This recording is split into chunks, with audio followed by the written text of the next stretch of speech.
il se concentre sur des réponses institutionnelles apportées à la question des enfants migrants. Nous avons déjà entendu les premiers intervenants qui nous ont donné des indications claires pour les nombreuses directions dans lesquelles il faudrait chercher les solutions. Déjà, la tâche s'annonce très très difficile.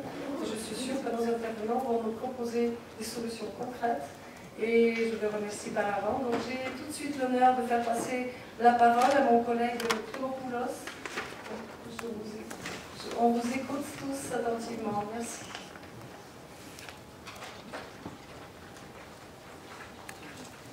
Thank you.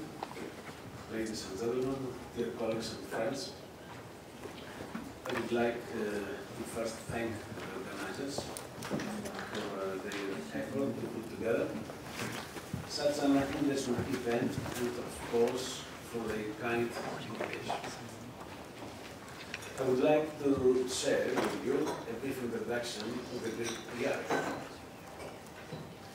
It is a great difficulty for a Greek MEP to evaluate the Greek government's responses to migrant children in Greece, as he should check the Greek anti-trafficking policies of the last 10 years. Furthermore, he should relate the implementation of any policy in theory, as well as the official press conferences with the reality of the trafficked children and the non-existing child protection measures. First of all, I would like to underline the fact that trafficked children in Greece survive in harsh conditions, facing extreme poverty, inappropriate accommodation, and of course are deprived from their elementary rights as children, with no access to school or services, sometimes without any family support. Children and adolescents are found working as a part of their family or personal survival strategy, and at the same time being exploited by different kinds of traffickers. What's the reaction of the Greek authorities? The Ministry of Foreign Affairs and the Ministry of Citizen Protection have always been eager to collaborate with Greek and international NGOs, supporting projects and research referring to the situation of trafficked children, first from Albania and afterwards from Bulgaria. Police was also eager to cooperate with NGOs because non-profit service providers could offer solutions without any cost. Police authorities, in many cases, face a dead end. They have a limited capacity to deal with the gang and to investigate potential trafficking. Every time they are checking or arresting children and traffickers, they ask for help. Children should not stay in the police stations. Official shelters for minors are scarce, but nevertheless some NGOs take the responsibility to cooperate. This means that NGOs are obliged to offer legal advice, psychological and personal support, find temporary housing solutions, communicate with the family if found, and cooperate with some NGOs or public services in the neighboring countries.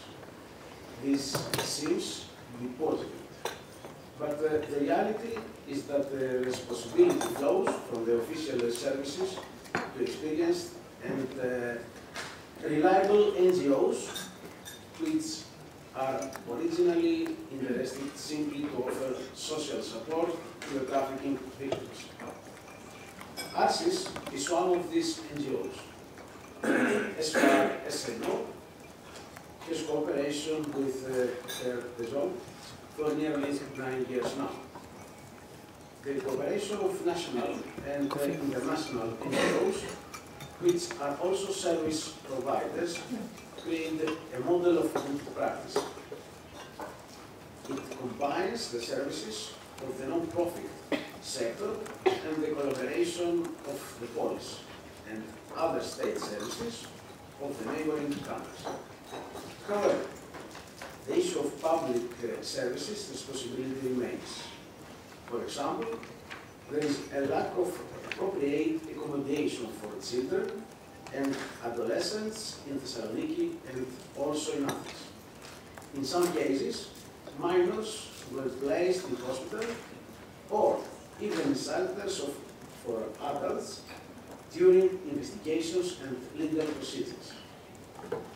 You may know in Thessaloniki, my hometown, we have a tradition of hospitality and volunteering since we had to host thousands of refugees the first 30 years of the 20th century due to the Balkan Wars.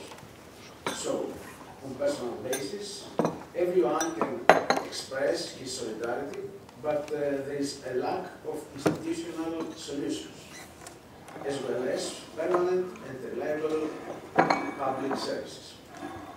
In Greece, the relative absence of protective measures for children and adolescents has negative consequences to the support of the professional or confirmed trafficking victims. Unfortunately, it seems that Bulgarian children working in the streets have no access to the existing limited services, also because the latter don't focus on these populations. In other words, low quality services for the general population have as a result insufficient support for the vulnerable groups and minimal support for the non-focused groups. Another dimension is that Greece is facing a lack of policy concerning immigration. More than 10% of the population are not Greek citizens, half of which without a legal status. The Greek government, having to deal with more than 1 million immigrants and refugees, is not prioritizing the child trafficking issue. The whole problem is gradually referred mostly to child labor and not to exploitation of minors who should go to school and live in dignity. On the other side, I would like to comment that the human rights-based approach is not enough to tackle child trafficking. It should be combined with a multi-dimensional approach, including improvement of the social services and the transnational and intergovernmental cooperation in the European framework. Dear participants, in 2011, more than 20 years after the adoption of the International Convention on the Rights of the Child, the European Union must finally find the efficient tools to support children in need and eradicate the crime of child trafficking. It is now urgent that we all work together for the safe future of all young Europeans. Thank you for the time. I will not be able to attend.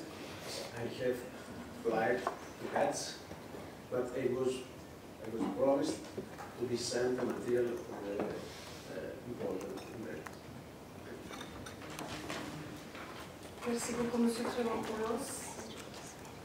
Merci de votre intervention dans laquelle vous avez si bien souligné encore une fois les facteurs qui déclenchent le départ, la migration, mais aussi ensuite les limites des réponses institutionnelles apportées au niveau du pays de destination.